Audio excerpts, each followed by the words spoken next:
아멘, 아멘. 저는 핸델의 할렐루야만 하는데 또 이런 할렐루야도 있네요. 아름다운 할렐루야 찬양, 하나님 앞에 영광이 되는 줄로 믿습니다. 사실은 제 마음은요, 찬양이 쭉 되는 동안에 손을 번쩍 들고 찬양을 함께하고 싶었어요. 할렐루야, 하나님 앞에 영광을 돌리는 거니까. 근데 제가 손을 번쩍 들면 너무 시선을 끌 것 같아서 우리 같은 사람들을 사용하셔서 하나님이 내게서 영광을 받으신다. 이게 정말 큰 축복인 줄로 믿습니다. 하나님께 늘 영광을 돌리는 것을 인생의 가장 큰 복으로 알며 사시면 정말 좋을 것 같아요. 자, 감사의 절기 다음 주일은 추수감사주일인데요. 하나 연습을 좀 했으면 좋겠습니다. 우리와 함께 예배드리는 우리 브라질 교회, 그분들이 사용하는 언어는 브라질 언어, 이게 포르투갈 말을 쓰십니다. 포르투기스 그렇게 말하죠. 근데 그 말로 혹시 감사합니다라고 하는 말을 아시나요? 아시는 분들이 여러분 계시죠? 그 말은 오브리가도 그렇게 말합니다. 우리 다음 주에 써먹어야 되거든요. 자, 옆에 분, 집에서 같이 오신 분들도 꼭 하세요.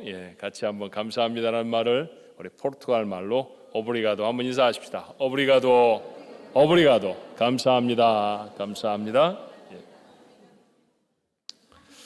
다음 주에 브라질 교회 식구들하고 같이 우리 크리스마스 이 축하 식사를 해요. 그래서 그때 함께 모이면 여러분들이 인사하셔야 할 게 오늘 꼭 기억에 하셔야 합니다. 손바닥에 써놓으셔야 돼요. 오브리가도. 성령의 9가지 열매에 대한 이야기 5번째 시간입니다. 표현은 우리가 보통 알고 있는 게 성령의 9가지 열매. 그래서 갈라디아서 5장 22절 23절의 말씀의 제목이 그래요. 그런데 사실 정확하게 말하면 성령의 9가지 열매라는 말은 좀 잘못된 표현입니다. 영어로 성경을 읽는 분들은 눈치를 채셨겠습니다만 이 열매라고 하는 단어가 복수가 아니라 단수예요. 그러니까 열매 하나라 그런 뜻이죠. 그러니까 나타난 여러 가지 열매들이 사실은 하나의 열매라고 하는 것입니다. 이런 말씀이에요. 성령이 우리 안에 계시면 성품이 달라집니다. 그렇죠? 달라져야 하지요. 여러분 성품 많이 달라지셨습니다. 그리고 앞으로도 하나님 나라 갈 때까지 더 많이 달라지셔야 합니다. 그것을 9가지 성품으로 소개하고 있는 거죠. 그렇게 말씀을 드리면 좀 다행이라는 생각이 들지 않으십니까? 예컨대 어떤 분은 사랑은 참 잘하시는데 오래 참는 건 잘 못하시는 분이 계세요. 그런 분들 계시죠. 나는 이렇게 오래 참음이 잘 안 되지? 근데 걱정할 게 없습니다. 왜냐하면 사랑이라고 하는 성품이 나타났다고 하는 것은 뭘 증거하는 겁니까? 성령이 이미 내 안에 들어와서 사랑이라는 열매를 맺고 계시다는 얘기잖아요. 그러니까 그 같은 성령이 오래 참음의 열매도 반드시 맺으실 것입니다. 좀 기다리시면 돼요. 좀 기다리시고 성령께 순종하시면 반드시 여러분이 소원하는 성품도 여러분의 삶에서 나타날 수 있습니다. 그런데 이것을 조금 다른 각도에서 보면 좀 부담스러운 말씀이 되시기도 하지 않습니까? 아까 말씀드렸던 것처럼 나는 사랑은 참 잘하는데 오래 참는 건 안 되니까 이대로 살다가 하나님 나라 가지, 그게 안 된다는 거예요. 어떤 것은 나타나고 어떤 것은 나타나지 않아도 좋은 것이 아닙니다. 구원받은 그리스도인들은 갈라디아서 5장 22절로 23절에 말씀하는 성령이 말하고 있는 성품 모두를 다, 하나도 빠짐없이 모두를 다 삶을 통해 나타내야 합니다. 이것은 성령의 열매죠. 그러니 걱정하지 마십시오. 왜냐하면 성령이 내 안에서 이루어내시는 성품입니다. 성령은 아무것도 안 하시고 내가 전적으로 다 노력해서 이루어야 하는 성품이 아니라는 뜻이죠. 그러니 성령의 인도하심에 순종하기만 하면, 이 성령에 순종한다라는 것도 너무 어렵게 생각하시는 분들이 많은데 사실 그렇지 않습니다. 성령에 순종한다는 것은 사실은 조금만 더 주의 깊게 성령의 음성을 듣는 것이고요, 조금만 더 그 성령이 말씀하시는 것을 지키도록 노력하면 됩니다. 그러면 다 이룰 수 있습니다. 우리 성령의 9가지 이 성품들을, 성령이 말씀하시는 그리스도인의 변화된 이 9가지의 성품, 그 이상의 성품을 여러분이 모두 다 나타낼 수 있게 되기를 주님의 이름으로 축원합니다. 오늘은 5번째 성품, 자비입니다. 자, 오늘 본문의 자비라고 우리 성경이 번역한 헬라어 단어는 크레스토테스라는 말이에요. 크레스토테스. 왜 이 헬라어를 여러분에게 잘 말하지 않는 헬라어를 말씀을 드리냐 하면 이 단어가 우리말 성경 속에 여러 가지 다른 단어들로 번역이 되어 있기 때문입니다. 선함이라고 번역된 것도 있고요, 인자함이라고 번역되어 있는 것도 있습니다. 우리 성경, 우리가 한국말 성경을 볼 때 영어 성경으로 참조하는 성경은 공식 예배의 NIV, New International Version이죠. 근데 그 NIV에는 kindness 이렇게 말해요. 그걸 우리말로 말하면 친절함 정도가 되겠죠. 자, 이 정도 말씀드리면 오늘 성경이 말하고 있는 자비라는 게 어떤 뜻인지 대충은 아십니다. 선한 것이고 인자한 것이고 친절한 것이고 온유한 것이고 뭐 그런 것들이 다 포함되어 있는 것이 바로 이 자비라는 것이죠.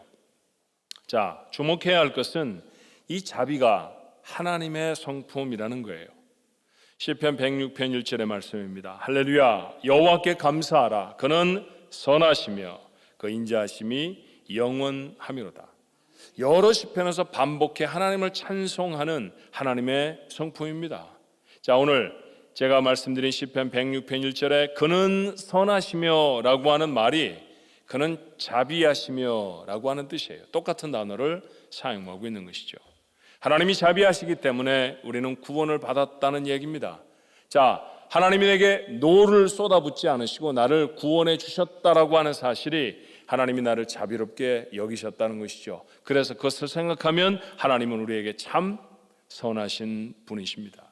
오늘 시편 106편의 고백은 바로 그런 고백이에요. 그런데 우리는 하나님을 아버지 그렇게 부르지 않습니까?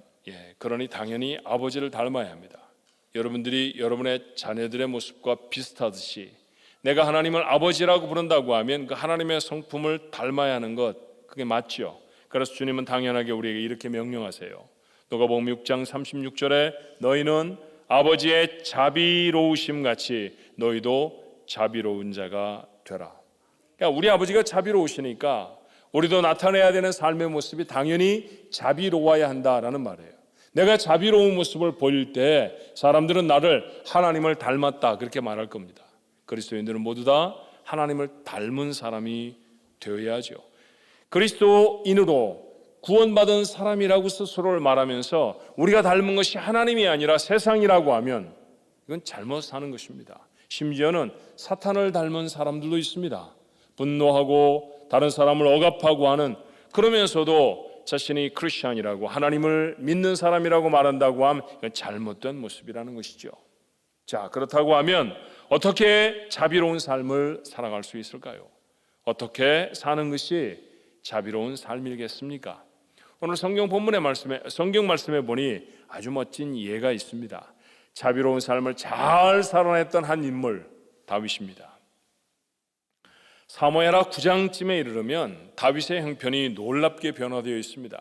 그는 지금 백향목 궁궐, 호화로운 궁궐에 삽니다. 블레셋, 모압, 소바, 아람 그리고 에돔을 차례차례 다 물리쳤어요. 이 나라들은 사실은 이스라엘보다 훨씬 강할 때도 있지 않았습니까? 때때로 전쟁을 하면 이스라엘 나라를 패배시키기도 했고요, 이스라엘 나라를 점령해 다스리기도 했던 사람들입니다. 그런데 하나님은 다윗이 가는 곳마다 그에게 승리를 주셨어요. 자, 오늘 여러분에게 읽어드렸던 사무엘하 9장 바로 전장에 이런 기록이 있습니다. 사무엘하 8장 6절의 말씀에 다윗이 다메섹 아람의 수비대를 두매 아람 사람이 다윗의 종이 되어 조공을 바치니라. 약한 나라가 큰 나라한테 정해진 선물을 드리는 걸 조공 그렇게 말하잖아요. 조공을 바치니라. 다윗이 어디로 가든지 여호와께서 이기게 하시니라. 패배한 나라들은 조공을 다윗에게 바쳤고 다윗의 궁궐 창고에는 은과 금이 가득했습니다. 보통 이렇게 형편이 나아지고 나면 사람들이 어떤가요? 괜히 목에 힘이 들어갑니다. 그렇죠? 어깨도 좀 으쓱하고 내가 뭔데? 뭐 이런 생각이 들죠. 그런 걸 보고 우리 아주 하찮은 짐승 하나를 빗대어서 하는 말이 있습니다. 개구리가 올챙이 쪽을 생각을 못하는 거죠. 그래서는 안 돼요. 절대로 그래서는 안 됩니다. 요즘은 또 반대말이 있더라고요. 올챙이 때 개구리가 될 것이다라고 하는 희망을 버리지 말아야 한다. 뭐 이런 표현도 하기도 하는데 어떤 올챙이 개구리 우리한테 좋은 교훈을 주는 그런 아주 유익한 짐승입니다. 자, 개구리 올챙이 쪽을 모르면 안 되죠. 그렇죠. 자신이 얼마나 어려웠었는지, 자신이 얼마나 하나님의 도우심을 받았는지 잊어버리지 말아야 합니다. 다윗은 잊지 않았습니다. 그것을 잊지 않고 있던 다윗이 했던 일을 바로 사무엘하 9장 1절이 이렇게 적어요. 다윗이 이르되 사울의 집에 아직도 남은 사람이 있느냐? 내가 요나단으로 말미암아 그 사람에게 은총을 베풀리라. 사울의 집안 식구들이 씨가 말랐습니다. 전쟁을 통해서 정말로 많은 사람들이 죽었죠. 패배한 왕가의 당연한 수순이라고 할 것입니다. 그러나 다윗은 정신을 차리고 자신의 나라가 온전해진 후에, 안정적이 되어진 후에 사울의 집안의 식구들을 찾게 되었다는 것이에요. 자, 다윗의 사람들이 찾아낸 것은 사울의 옛날 종이었던 시바라고 하는 사람이었습니다. 사울의 혈육을 찾는 다윗에게 시바가 이렇게 대답해요. 사무엘하 9장 3절에 왕이 이르되 사울의 집에 아직도 남은 사람이 없느냐? 내가 그 사람에게 하나님의 은총을 베풀고자 하노라 하니 시바가 왕께 아뢰되 요나단의 아들 하나가 있는데, 요나단이 누군지 아시죠? 사울의 아들입니다. 다윗과는 형제처럼 지냈던 사람이죠. 요나단이 아들 하나를 두었는데 다리를 저는 자이니이다. 요나단이 아들을 두었습니다. 이름이 무엇입니다? 이렇게 말해야 맞지 않습니까? 근데 이름보다도 다리를 전다고 하는 사실부터 말합니다. 왜 그렇게 말했을까요? 신체적인 불구 때문에 그랬는지 그는 별 볼 일 없는 사람처럼, 이름 없는 사람처럼 그렇게 지금 취급되고 있었다는 얘기입니다. 그러나 시바는 다윗에게 그렇게 말하는 겁니다. 찾지 마십시오. 이제 변변한 사람 거의 없습니다. 찾아서 곁에 두실 만한 사람 아닙니다. 자, 시바가 말했던 바로 그 다리 저는 요나단의 아들 누구였을까요? 사무엘하 4장의 말씀에 보면 그 사람에 대해서 자세한 설명이 있습니다. 그의 이름은 무비보셋입니다. 그는 5살 때 할아버지 사울과 아버지 요나단을 블레셋과의 전투에서 잃습니다. 전쟁을 피해서 도망하던 유모가 무비보셋을 그만 땅에 떨어뜨려 버렸어요. 그래 발목이 부러지죠. 옛날 같으면 왕의 손자이고 왕자의 아들이니 얼마나 지극하게 잘 간호를 하고 치료를 했겠습니까? 근데 지금은 그의 왕가는 몰락해버렸고 그는 지금 도망자의 신세입니다. 5살이니 뭘 천지사방 구분을 못했겠지만 이 생명 하나라도 구하려고 하면 치료하는 것보다 도망이 우선이었을 것입니다. 그래서 제대로 된 치료를 못 받은 것 같아요. 장년이 된 지금 그는 여전히 쩔뚝발이로 삽니다. 그의 형편을 사무엘하 9장은 계속해서 소개하지요. 지금 그는 요단을 건너 로드발이라고 하는 황량한 마을에 숨어 삽니다. 여러분, 요단은 광야입니다. 사람이 살 수 없는 곳이에요. 그곳을 넘어서 가끔 작은 점처럼 보여지는 동리들이 있습니다. 10집, 20집 그 정도 모여 사는 곳들이지요. 그 동네 중에 하나, 그 시골 마을 로드발에 숨어 삽니다. 왜 그는 숨어 살아야 했을까요? 처음에는 아버지와 할아버지를 죽였던 블레셋 사람들을 피해서 숨었을 것이고요. 이후에는 그 대신 왕가를 이룬 다윗의 사람들을 그들이 무서워 숨어 살았습니다. 생명의 위협을 받아 숨어 사는 삶, 불안하고 초조하지 않았을까요? 가난하고 고통스러운 인생이 계속 되어졌을 겁니다. 이 형편없는 인생이 왕 앞에 불리워졌지요. 얼마나 두려웠을까요? 그는 정말 사시나무 떨듯 떨었던 모양입니다. 그에게 다윗이 이렇게 말해요. 사무엘하 9장 7절에 다윗이 그에게 이르되 무서워하지 말라. 죽이려고 부른 게 아니야. 내가 반드시 내 아버지 요나단으로 말미암아 내게 은총을 베풀리라. 내가 내 할아버지 사울의 모든 밭을 다 내게 도로 주겠고 또 너는 항상 내 상에서 떡을 먹을지니라. 엄청난 신분의 격상이었습니다. 사울은 왕이었습니다. 어마어마한 재산을 가지고 있었겠죠. 지금은 다윗의 왕가운데 그걸 다 차지하고 있는데 사울이 가졌던 것, 이 아들, 이 손자에게 모두 다 주겠다는 얘기입니다. 그는 단번에 로드발의 가난뱅이에서 유다의 유력한 가문의 사람으로 부유한 사람으로 바뀌어집니다. 그것뿐이 아니었죠. 왕의 식탁에 올라와 밥을 같이 먹는 사람은 대신이나 아니면 왕자들밖에 없습니다. 그래 왕자와 같은 모습으로 왕자의 하나처럼 내 곁에서 함께 밥을 먹자라고 하는 이야기죠. 대단한 신분으로 그의 삶이 바뀌어졌습니다. 어쩌다 이렇게 하루아침에 바뀌어졌을까요? 아버지 잘 둬서입니까? 할아버지가 왕이었기 때문이었을까요? 사실은 할아버지가 왕이었고 아버지가 왕자였기 때문에 도망자로 살아야 했습니다. 평민이었으면 이렇게까지 그의 삶이 구겨지고 전락하지 않았을지도 모르죠. 그가 오늘 이런 놀라운 혜택을 입게 된 까닭은 이유는 하나입니다. 다윗이 그에게 자비를 베풀었기 때문입니다. 다윗은 요나단의 아들 무비보셋에게 자비를 베풉니다. 사실 읽어보시면 알겠지만 사무엘하 9장의 말씀은 다윗의 왕가를 어떻게 이루는지를 사무엘하가 쭉 적고 있어서 굉장히 많은 역사적인 사건들이 기록되는 것이 사무엘하의 기록인데, 사무엘하 9장엔 딱 한 가지 사건밖에 기록되어 있지 않아요. 다윗이 어떻게 무비보셋을 받아들이고 그를 환대했는지만 적습니다. 그게 전부였습니다. 성경 한 장을 다 할애해서 다윗이 베푼 자비를 기록하고 있다고 하면 성령의 목적은 분명하지 않습니까? 너희도 다윗처럼 자비를 베풀어라 라고 하는 말씀에 다름이 아닐 줄로 믿습니다. 이렇게 살아야 합니다. 이렇게 자비를 베풀며 살아야 합니다. 그런데 사실은 그렇게 살지 못할 때가 참 많아요. 이유가 있습니다. 우리를 자비롭게 하지 못하는 이유가 뭘까요? 우리가 자비를 베풀기 위해 순종해야 할 성령이 내게 하시는 명령은 무엇이겠습니까? 오늘 다윗은 자신의 삶을 통해서 우리에게 정말 멋진 레슨을 주지요. 오늘 성경이 기록하지 않지만 그 행간에 기록된 뜻들을 살펴보면 다윗이 어떻게 자비를 베풀게 되었는지를 알게 됩니다. 그 첫 번째 이유, 자비를 베풀 수 있는 첫 번째 비결은 자비를 베풀지 않을 이유를 넘어서야 합니다. 자비를 베풀지 않을 이유를 넘어서는 것, 그것이 자비로운 삶이 되어지는 첫 번째 방법이에요. 다윗은 정치적으로 보면 사울에게서 왕위를 빼앗은 사람이었습니다. 그러니 그에게 가장 부담스러울 사람들 누구였을까요? 사울의 집안 사람들입니다. 자, 사울의 집에 아직도 남은 사람이 있느냐라고 다윗이 입을 떼었을 때 성급한 다윗의 신하들은 아마 왕위를 더 견고하게 하기 위해서 사울의 집 씨를 말리려고 하시는 거야, 아마 그렇게 생각했을 것입니다. 그런데 이어지는 내가 그 사람에게 은총을 베풀리라, 그렇게 말을 했을 때 다윗과 함께 고생을 했던 신하들이 찬성했을까요? 반대했을 것입니다. 폐야, 마음은 잘 알지만 아닙니다. 사울의 집안에게 자비를 베푸셔서는 안 됩니다. 사울의 집안에 누군가가 남아있다고 하면 다윗의 왕가를 위협하는 존재 아닙니까? 다른 사람에게라면 몰라도 사울의 자손에게는 절대로 자비를 베풀 수 없습니다. 자비를 베풀 수 없는 당연한 이유입니다. 모두가 다 이해했을 것입니다.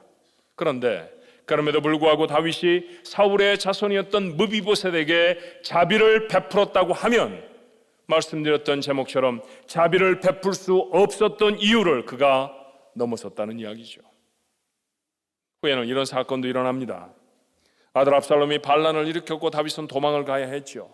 다리가 불편한 무비보셋은 험한 길로 피난을 떠나는 다윗을 따라 나서지 못했습니다. 다윗을 사랑하고 다윗에게 은혜를 입었던 사람들은 모두 다 다윗과 함께 피난 행렬에 동참했는데 아무리 둘러보아도 무비보셋이 없습니다. 무비보셋이 어디 있느냐? 다윗이 물었죠. 그랬더니 무비보셋에게 다윗이 주었던 재산, 그거를 차지할 욕심으로 시바는 이런 거짓 보고를 합니다.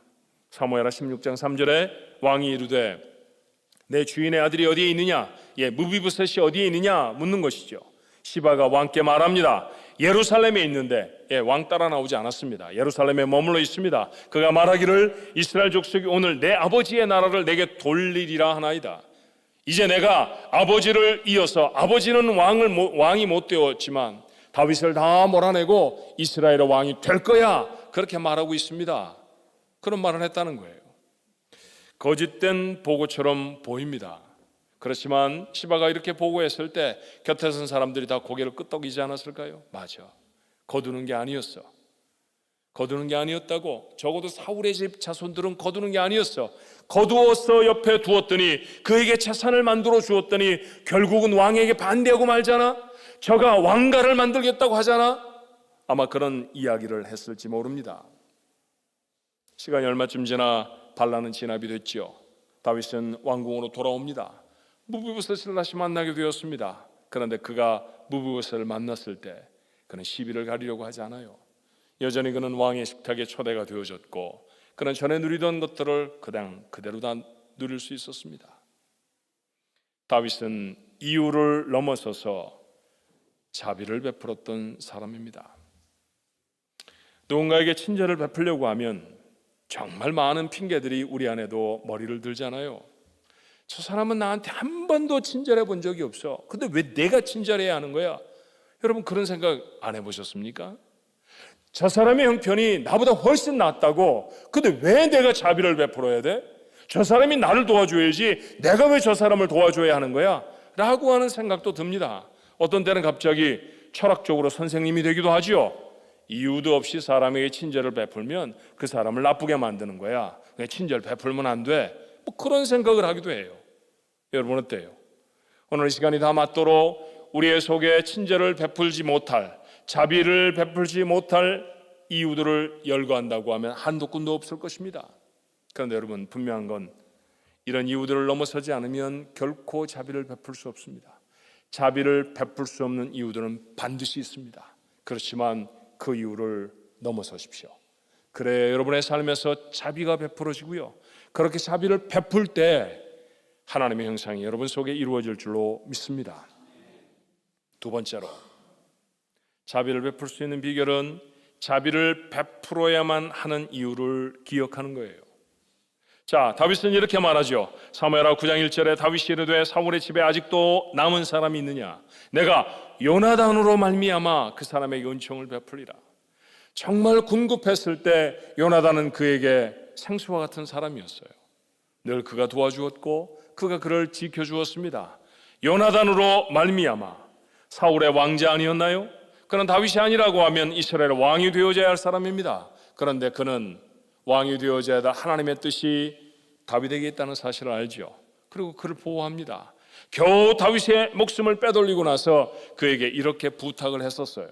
사무엘상 20장 14절로 16절의 말씀은 두 사람이 맺은 약속을 이렇게 기록합니다. 너는, 다윗에게 말하는 거죠, 내가 사는 날 동안에 여호와의 인자하심을 내게 베풀어 나를 죽지 않게 할 뿐 아니라 여호와께서 너 다윗의 대적들을 지면에서 다 끊어버리실 때에도 너는 내 인자함을 내 집에서 영원히 끊어버리지 말라 하고, 이에 요나단이 다윗 집과 언약하기를 여호와께서는 다윗의 대적들을 치실지어다 하니라.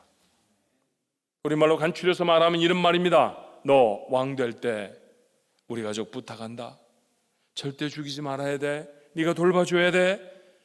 다윗은 그러마 약속했죠. 그리고 그 약속을 지금 그는 기억합니다.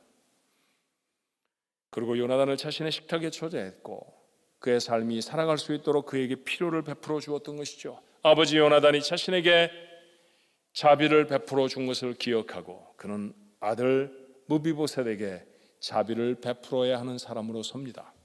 자비를 베풀어야 할 이유를 잊지 마십시오. 어떤 분은 대답할지 몰라요. 다윗이 요나단에게 한 것처럼 나는 누군가와 자비를 약속한 적이 없습니다. 누구에게 그렇게 대단한 자비를 받아본 적도 없고요. 그래서 내가 자비를 받았으니 당신에게 자비를 베풀겠습니다. 그렇게 약속도 안 해봤습니다. 저는 이 말에는 해당이 안 되는데요. 그럴지 모릅니다. 그러나 여러분, 기억하지 못하신다고 생각은 안 하십니까? 정말로 많은 사람들의 자비로 고통스러운 시간들을 그래도 지나올 수 있었다는 사실, 여러분 기억해낼 수 있어야 합니다. 저는 이런 이야기를 읽은 적이 있어요. 한 젊은 목사가 목사 안수를 받고 나서 거린들의 마을에, 거지들이 모여 사는 마을이죠, 교회를 개척합니다. 세상에서 가장 소외된 사람들은 거지들이니까 그들에게 복음을 전하는 목사가 돼야지, 그런 아름다운 마음이었어요. 그런데 그 거지 마을에 교회를 세우는 것은 쉬운 일이 아니었습니다. 1년 동안 모진 고생을 하며 교회를 섬겼는데 교회가 부흥하지 않습니다. 젊은 목사의 가슴에는 실망이 차곡차곡 켜켜이 쌓여만 갑니다. 아주 추운 어느 날, 어느 주일 아침에 기대를 가지고 예배당 강단 위에 섰는데 그나마 모이던 교회들 중에 절반이나 보이질 않습니다. 몇 명이 모여서 그저 예배한다고 웅크리고 앉아있을 뿐입니다. 얼마나 마음에 실망이 됐는지 몰라요. 예배를 어떻게 마쳤는지 모릅니다. 겨우 마치고 이 젊은 목사는 예배당을 떠나질 못했어요. 강대상에 엎어져서 하나님 앞에 눈물을 떨구며 기도를 합니다. 그의 마지막 결정은 하나님, 이제는 마을을 떠나야 하겠습니다. 도저히 제가 감당할 수가 없습니다. 아무리 해도 이곳에 복음이 전해지지 않습니다. 이 마을을 떠나겠습니다. 그리고 짐을 쌉니다. 교회를 막 나서는데 문 밖에 교인인 거지 한 사람이 서 있습니다. 신문지에 산 떡 한 덩이를 목사님에게 내놓는 거예요. 그러면 이렇게 말합니다. 목사님 죄송합니다. 마침 오늘이 설날이라서요. 우리 거지들에게는 설날이 정말 중요한 날이거든요. 오늘 같은 이날에 그래도 밥 같은 밥을 한번 얻어 먹을 수 있습니다. 그래서 교회에 오지 못했습니다. 그런데 제가 구걸을 하다가 한 부잣집에서 깨끗한 떡 한 덩이를 얻게 됐어요. 이건 정말 손대지 않은 깨끗한 떡입니다. 목사님 생각이 나서 그래서 가져왔습니다. 건네받은 신문지에 싼 떡이 아직도 따뜻합니다. 그게 식지 않은 동안에 목사에게 가져다 주느라 이 사람은 구걸을 포기하고 교회에 나온 거죠. 목사가 그 떡을 받아들고 뜨거운 눈물을 삼키며 다시 교회로 들어가 짐을 풉니다. 후에 이 목사님은 굉장히 큰 목회를 이루셨어요. 한국교회의 지도적인 목사님이 되셨죠. 후배들 앞에 서서 그런 고백을 하십니다. 그날에 그 거지 교인이 베풀어 주었던 그 자비가 목회를 하면서 만났던 매일매일의 어려움을 참을 수 있게 해 주었습니다. 오늘 여러분이 바라보는 이 목사의 모습은 그 거지 성도가 만들어낸 것입니다. 어떠세요? 여러분의 인생에는 이런 자비가 없습니까? 누군가가 건네주었던 따뜻한 한마디의 말, 그것 때문에 일어날 수 있었고요. 누군가가 붙잡아 주었던 손 한 번, 그래서 여러분이 살아갈 용기를 얻지 않으셨던가요? 기억하지를 못합니다. 우리는 원하는 돌에다 새기고 끌로 파서 아주 코팅을 해놓고 절대로 잃어버리지 않으리라 밑에다가 붙이죠. 절대 잊어버리지 말자 이렇게 해요. 그런데 받은 은혜는 물에다 쓴다고 하는 말이 있어요. 그래서 흘려보냅니다. 어떤 자비를 받았는지, 어떤 은혜를 받았는지 잘 기억하지 못하지요. 하지만 여러분의 삶에 오늘이 있기까지 반드시 여러분을 도와주었던, 여러분을 세워냈던 자비의 손길들이 있었다는 사실을 기억할 수 있어야 합니다. 기억하지 못하더라도요, 우리가 명료하게 기억하는 또 하나의 자비가 있지 않습니까? 그것은 하나님의 자비입니다. 우리가 구원받은 사람이라고 하면 죄짐을 다 벗겨내시고 하나님의 거룩한 백성으로 구원해내신 그 하나님의 자비는 잊을 수가 없잖아요. 자, 히브리서 설교자는 우리에게 이렇게 권합니다. 히브리서 12장 3절에 너희가 피곤하여 낙심하지 않기 위하여 죄인들이 이같이 자기에게 거역한 일을 참으신 일을 생각하라. 우린 전에 다 죄인이었습니다. 죄인의 당연한 것은 벌이지요. 근데 하나님은 우리를 벌하시는 대신 죄를 씻어주셨습니다. 구원받고 난 다음에도 옛 성품을 버리지 못해서 이런저런 죄를 짓습니다. 그러며 살았던 우리의 모습이지요. 그 모습을 하나님을 거역하는 모습이다, 그렇게 말할 수 있지 않습니까? 그런데도 하나님은 여전히 우리에게 자비를 베풀어 주셔서 오래 참아 주셨습니다. 그 하나님의 오래 참으심을 기억하면, 그 하나님의 자비를 생각하면 우리도 다른 사람에게 자비를 베풀지 않을 수 없다는 것이죠. 만약에 내가 누군가에게 자비를 베풀고 살아가지 않는다고 하면 내가 하나님으로부터 어떤 자비를 받았는지를 모르는 사람이라고 말할 수도 있지 않겠습니까? 하나님은 우리를 자비롭게 하셨습니다. 구원받은 사람들이 하나님을 묵상하며 하나님께 드리는 찬송은 그래서 이것일 수밖에 없지요. 좀 전에 말씀드렸던 시편 106편 1절입니다. 할렐루야, 여호와께 감사하라. 그는 선하시며 그 인자하심이 영원하미로다. 우리가 보통 쓰는 말로 다시 바꿔 말하면 하나님은 내게 자비를 베풀어 주신 분입니다. 내게는 그렇게 그 하나님은 한없이 인자하신 분이십니다. 여러분의 고백 아닙니까? 우리의 고백도 만약 시편 기자의 고백과 같다고 하면 우리는 다른 사람에게 자비를 베풀어야 합니다. 그래요, 이제는 우리 차례입니다. 하나님이 우리에게 자비를 베풀어 주셨다고 하면 그것을 아는 사람은 이제 자신의 삶을 통해 자비로운 삶을 살아내야 합니다. 이 자비로 살아냈던 탁월한 신약시대의 선배 두 사람의 이야기를 한번 들어볼까요? 자, 그 첫 번째 사람은 베드로입니다. 그는 주님을 부인하고 저주했던 전력이 있는 사람이었어요. 그런 그분에게 주님이 찾아가서 물으셨습니다. 내가 나를 사랑하느냐? 갈릴리 호숫가였다고 했죠. 그 호숫가에 그 베드로와 주님과의 만남, 그리고 이후에 제자들과 함께 나누셨던 식탁을 기념해서 주님의 식탁이라고 하는 그런 멘사 도미니라고 이름이 붙여져 있는 그런 예배당이 있습니다. 그 예배당 뜰하게 서서 주님이 하셨던 말씀을 묵상하게 됐어요. 내가 나를 사랑하느냐? 주님은 베드로의 눈을 물끄러미 바라보시며 그렇게 물으셨을 것입니다. 근데 제 마음에 이런 생각이 들었어요. 너 나 사랑하니? 이렇게 물으신 게 아니라 도리어 주님은 나는 아직도 너 사랑한다. 너는 그렇게 말씀하신 건 아닐까? 네가 아무리 나를 부인해도, 나를 아무리 저주해도, 그래도 난 아직도 너 사랑한다. 너는 어떠니? 그런 질문이 아니셨을까 하는 생각이 들었어요. 맞습니다. 베드로는 그렇게 주님의 자비를 경험하죠. 그렇게 주님의 자비를 경험한 사람이 우리에게 이렇게 권합니다. 베드로전서 2장 3절입니다. 너희가 주의 인자하심을 맛보았으면 그리하라.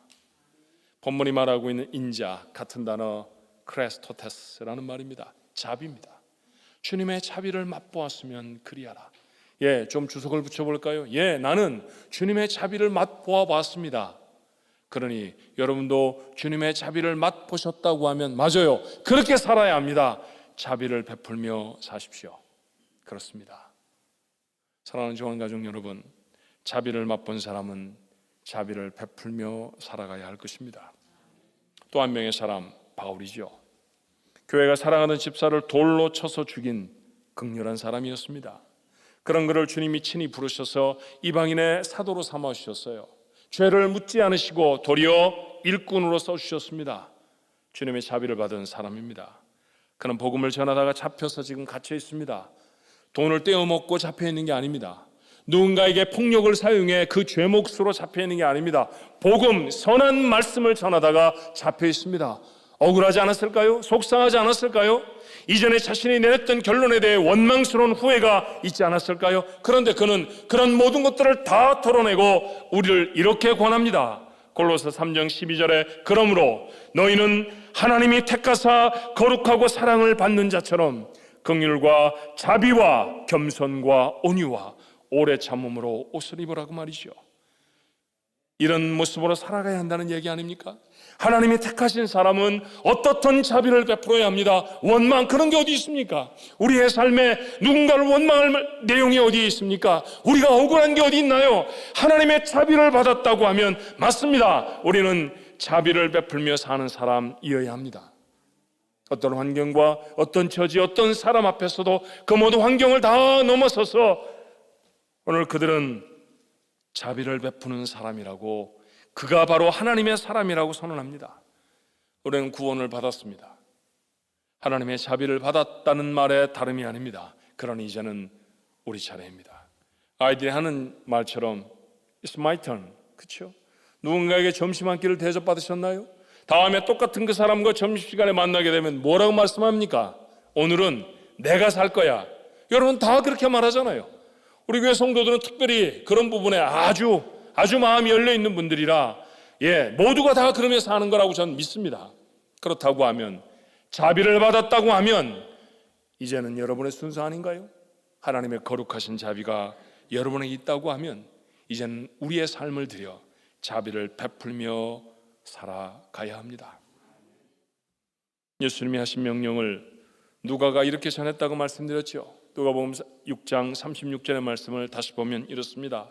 너희 아버지의 자비로우심 같이 너희도 자비로운 자가 되라. 그런데 이 말씀을요, 마태는 좀 다르게 전합니다.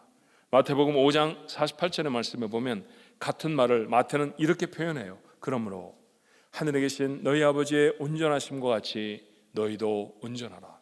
같은 말씀인데 왜 표현이 다를까요? 이 절을 읽었다가 그 다음 절을 읽었다가 그 절을 다시 묵상하고 또 그 앞절의 말씀을 다시 읽어보니 이 두 말씀이 오버랩이 되더라고요. 그리고 제게 이렇게 말씀한다는 사실을 깨달았습니다. 하나님의 온전하심을 이루는 방법은 자비를 베푸는 것이다. 하나님의 온전하시잖아요. 어떻게 퍼펙트하게 삽니까? 어떻게 온전하게 삽니까? 두려운 말씀일 수 있는데 성경은 너무나 명확하고 간단하게 말씀하잖아요. 자비롭게 살면 돼. 그러면 하나님의 온전하심을 이루는 거야. 그렇게 살고 싶지 않으십니까? 내가 어떤 삶을 살아냈는데 하나님 앞에 섰더니 너 정말 온전하게 살았어. 그렇게 칭찬받고 싶지 않으세요? 전 그런 칭찬 받고 싶습니다. 어떤 사람이 그렇게 칭찬을 받을까요? 자비를 베푸는 사람일 것입니다. 다른 사람에게 선하고 인자하고 온유하게 친절하게 대하는 것입니다. 그렇게 사는 사람이 하나님을 닮은 사람으로 사는 것입니다. 구원받은 사람의 마땅한 삶일 줄로 믿습니다. 여러분 모두가 그렇게 살아가기를 주님의 이름으로 축원합니다.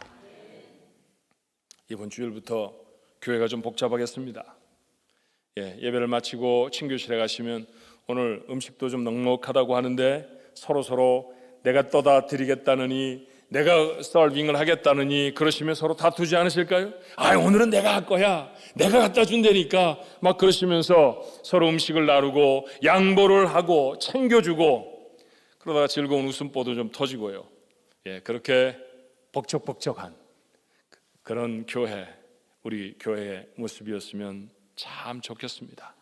자비를 베푸는 사람들로 사십시다. 하나님의 칭찬이 우리 가족 모두에게 임하시기를 주님의 이름으로 축원합니다. 자비를 베풀 수밖에 없는 이유를 늘 생각하자고 했죠. 하나님이 내게 어떤 사랑을 베푸셨는지. 찬송에 이런 찬송이 있습니다. 생명과 바꾼 주의 사랑이라는 찬송이에요. 여러분 그 찬송 부르시면서 하나님의 자비가 내 삶에 어떻게 나타나는지 마음에 꼭꼭 눌러 한번 담으시겠어요? 그 사람이 자비를 베풀 사람으로 삽니다. 함께 찬양합니다.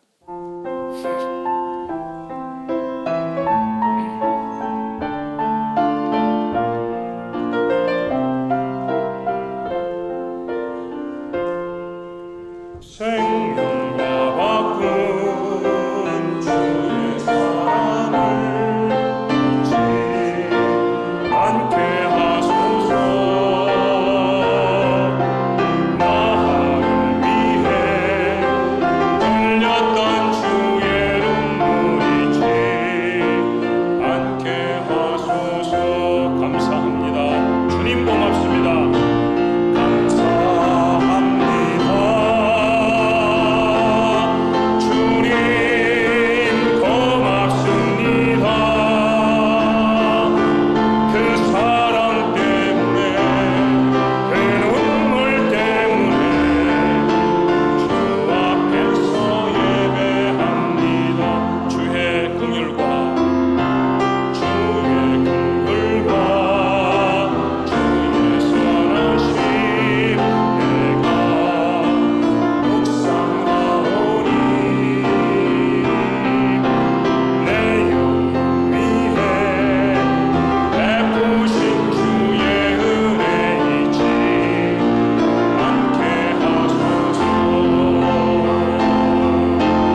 잊지 않게 하옵소서 했지만 잊었던 것이 참 많았습니다. 누군가가 잡아주었던 따뜻한 손, 누군가가 내밀었던 귀하고 소중한 도움의 손길, 어쩌면 이렇게 쉽게 잊었었던지 말씀을 들으며 이제는 생각이 납니다. 아, 그때 그 사람 때문에 일어설 수 있었지. 어쩌면 가장 소중한 자비를 베풀어 주었던 사람들은 가족들이었을 것입니다. 아버지의 자비하심이, 어머니의 자비하심이 오늘 우리를 있게 합니다. 내 남편의 자비함 때문에 내 허물들이 가리워졌고, 내 아내의 자비스러움 때문에 내 수고가 얼마나 적어졌는지 모릅니다. 심지어 우리 아이들의 자비함 때문에 얼마나 많은 위로와 기쁨을 얻었던지요. 내 형제, 내 친척, 내 직장 동료, 믿음의 생활을 함께하는 거룩한 교회 사랑하는 동지들, 그들로 인하여서 저희들이 받았던 자비함 잊지 않게 하옵소서. 우리도 자비함으로 살아가게 하여 주옵소서. 무엇보다 하나님 나를 긍휼히 여기셔서 벌하지 아니하시고 구원해 주셨으며 하나밖에 없는 아들, 하나님 저희들에게도 하나밖에 없는 건 정말로 귀합니다. 그 하나밖에 없는 게 자식이라고 하면 그거 못 내놓습니다. 근데 하나님은 우리 구원하려고 내어놓으셨지요. 차라리 나를 죽이시느니 아들을 죽이시겠다고. 어떻게 그렇게 큰 사랑이 있습니까? 어떻게 그렇게 어마어마한 사랑을 저에게 베풀어 주셨습니까? 저희가 뭐라고, 저희가 도대체 뭐라고 하나님 그런 사랑을, 그런 자비를 받았습니까? 하나님 이 놀라운 은혜 잊고 살았습니까?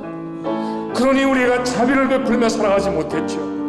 하는 말마다 독소를 담았고 다른 사람의 마음을 회백하는 그런 행동과 태도를 가졌다고 하면 하나님 내가 구원받은 사람으로 살았던 건 맞습니까? 하나님 용서하여 주시옵시고, 자비를 받은 사람이라고 하면, 하나님의 은혜와 하나님의 구원의 은총을 받은 사람이라고 하면 하나님 오늘부터 우리의 삶은 자비를 베푸는 삶이 되게 하여 주시옵소서. 자비를 베풀지 못할 이유는 수만 가지 머리를 들지만 그러나 다 넘어서게 하시고, 하나님 그 자리에 하나님이 원하시는 우리 아버지 닮은 자비의 모습을 나타내는 곳, 하나님 그 자리가 구원받은 사람의 삶의 모습일 줄 압니다.